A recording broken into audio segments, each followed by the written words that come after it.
السلام علیکم ورحمۃ اللہ وبرکاتہ نحمده ونصلی علی رسولہ الکریم اما بعد۔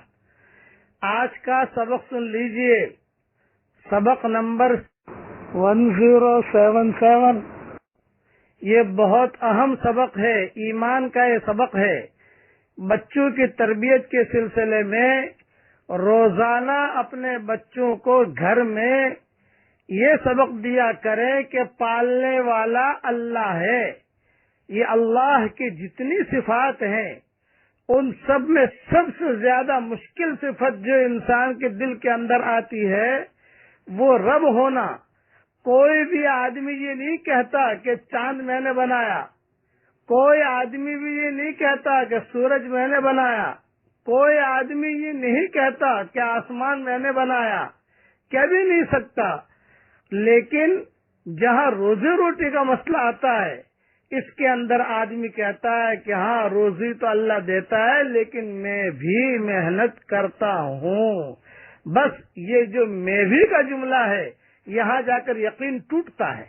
یہ یاد رکھنا، یہ بہت اہم پوائنٹ ہے۔ بچپن سے بچوں کے ذہن میں مائیں اور باپ یہ ڈالے کہ پالنے والا اللہ ہے۔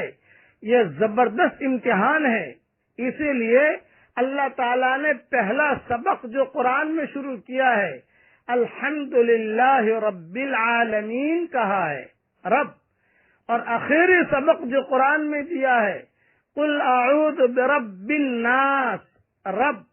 اور قبر میں جو سوال ہوگا وہ بھی رب ہونے کا سوال ہوگا، مر ربک، تیرا رب کون ہے، یعنی تیرا پالنے والا کون ہے۔ یہ بہت مشکل پیپر ہے، اس لیے اس کا خاص خیال رکھنا۔ ہر نماز کی ہر رکعت کے اندر رب رب کا جملہ کہلوایا گیا، الحمدللہ رب العالمین بار بار پڑھوایا گیا۔ رکوع میں جاؤ سبحان ربی العظیم، جب رکوع سے اٹھو تو ربنا ولک الحمد، سجدے میں جاؤ سبحان ربی الاعلی۔ قرآن میں سبح اسم ربک الاعلی فسبح باسم ربک العظیم، یہ رب رب رب اس کو بار بار لائے ہیں۔ یہ مشکل ترین یقین ہے جو انسان کے دل کے اندر آتا ہے، یاد رکھنا۔ ہاں، کوئی بھی آدمی کسی مسجد میں نماز پڑھے گا تو کبھی بھی یہ نہیں کہے گا کہ میں نے کسی اور کے سامنے سجدہ کیا۔ سجدہ تو آدمی اللہ کے سامنے ہی کرتا ہے۔ سارے اللہ کی صفات کا یقین آنا آسان ہے لیکن رب والی صفت کا دل میں اترنا یہ مشکل ہے۔ اس کے لیے بچوں کے سامنے روزانہ بہت اہتمام سے کہ بھی کھانا کس نے کھلایا، اللہ نے کھلایا۔ بیوی بھی کہے، ماں بھی کہے کہ اللہ مجھے کھلاتا ہے، باپ بھی کہے اللہ مجھے روزی دیتا ہے۔ یہ یقین جب آ گیا تو قبر کے اندر پھر جب سوال ہوگا مر ربک تو فوراً جواب دے گا کہ ربی اللہ، میرا پالنے والا اللہ تھا۔ قبر میں یہ سوال نہیں ہوگا کہ آسمان کس نے بنایا تھا، قبر میں یہ نہیں پوچھا جائے گا کہ چاند کس نے بنایا تھا، قبر میں یہ نہیں پوچھا جائے گا کہ تم کس کے سامنے سجدہ کرتے تھے مجھے، تو مر ربک کہ تیرا پالنے والا کون ہے۔ یہ مشکل ترین صفت ہے کہ انسان کے دل کے اندر بڑی مشکل سے یہ یقین داخل ہوتا ہے۔ اس کے لیے بار بار قرآن شریف کے اندر رب رب رب، سورہ فاتحہ ہر رکعت میں پڑھوائی الحمدللہ رب العالمین۔ اس لیے اس کا خاص خیال رکھیں کہ بچہ جب بھی بچے کو شعور آئے تو فوراً جو ہے اس کے دل کے اس کے کانوں میں بار بار یہ بات آئے، بار بار کہ کیا کہ پالنے والا اللہ ہے۔ یہ روٹی کس نے کھلائی، یہ کہ اللہ نے کھلائی۔ یہ کہ دودھ کس نے پلایا، کہ اللہ نے پلایا۔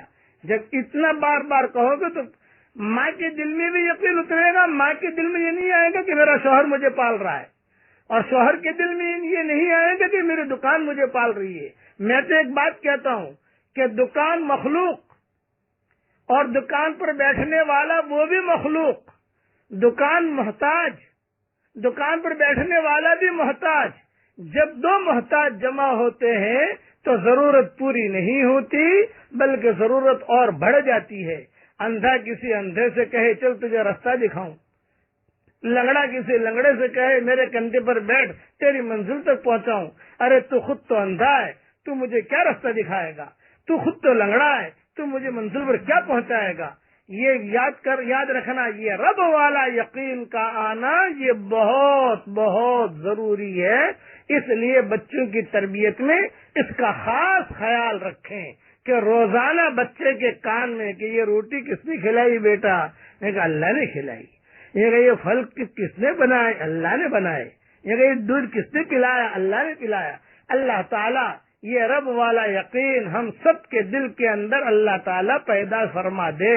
اس لیے آیا اللہ اللہ ربی، پڑھیے میرے ساتھ، اللہ اللہ ربی لا اشرک بہ شیئا ولا اشرک بہ احدا۔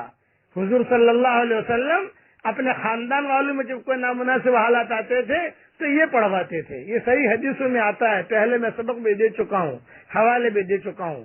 اس لیے اس کے بھی پڑھنے کا اہتمام کریں اور بار بار بچوں کے سامنے رب والا یقین دل میں آئے کہ روزی روٹی اللہ دیتا ہے، اس کا بار بار مذاکرہ ہو۔ اللہ تعالی ہم سب کو عمل کرنے کی توفیق عطا فرمائے، آمین آمین۔ والسلام علیکم ورحمۃ اللہ وبرکاتہ، وآخر دعوانا ان الحمد للہ رب العالمین۔